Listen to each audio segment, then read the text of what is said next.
This year has been really, really crazy, but seriously, since I've been a baby, this is something that I've always had in me, and I just kind of knew in the back of my mind that it was going to happen. I mean, I didn't say, oh, this is going to happen, but I mean, I dreamed and I hoped for it like forever since I was a baby, so it's just like a dream come true. I hope I never wake up. So. And what about those 2 Grammy nominations? I know that has to be, we were talking earlier, that had to be like the thrill of a lifetime. That's like the ultimate, seriously. It really is. I remember like 2 years ago, I was at home watching the Grammys with my mom and my dad. This is before I got my record deal. And I said, just jokingly, I was like, one day I'm going to be up there, and we were all laughing. And so then I called my mom after I got nominated, and she was like, oh, she was so happy. Now the Grammys is just like such an accomplishment just to be nominated, and such an honor, seriously.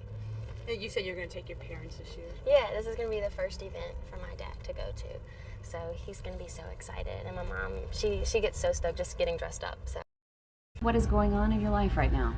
You know what? I try not to think about it. At the same time, when they tell me stuff like that, it's kind of overwhelming. I'm like, oh my God, wow, I feel so thankful and everything. But I try not to think about it too much because it makes me a little nervous for some reason, you know? I just try to be Britney, you know, and be me, and hopefully people accept that, you know?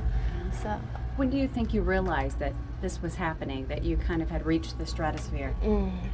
Probably my first show with this tour. Like the last tour I did, it was a good show, but it was a theater tour, you know. But this show was, you know, the first time I've been able to play like 18,000 people, you know, in front of them, and it's just like, when I was able to do that, that was my goal, you know, to be able to play in front of those kind of crowds. And last year, the Billboard Awards as well.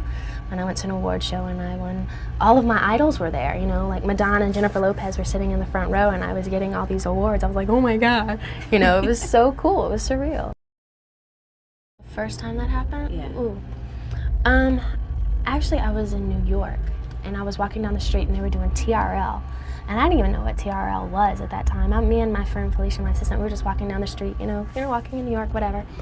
And there was a load of fans outside, and all of a sudden they say, Britney, you know, da-da-da, there she is. And I was like, what? You know, and my video, Baby One More Time, had just been on TRL for like 2 or 3 weeks. But they recognized me because they were like TRL fanatics, you know. And they're like, Britney, come here, oh my God, come here. And they were, I mean, I was like, oh my Lordy, they recognized me. Oh my, it felt so weird. And at first, you know, I was like, oh my God, this is so cool. You know, they think I'm famous and whatever. But now it's still flattering, but at the same time, sometimes it's, you know, it gets kind of annoying, like when you're trying to eat supper with your family, you know, and you're just there for your sister's birthday, and people keep on coming up to you and like asking you for your autograph. It's just funny how then it would have been so cool, you know, but once you get used to it after a while, it's kind of, it gets a little overwhelming sometimes.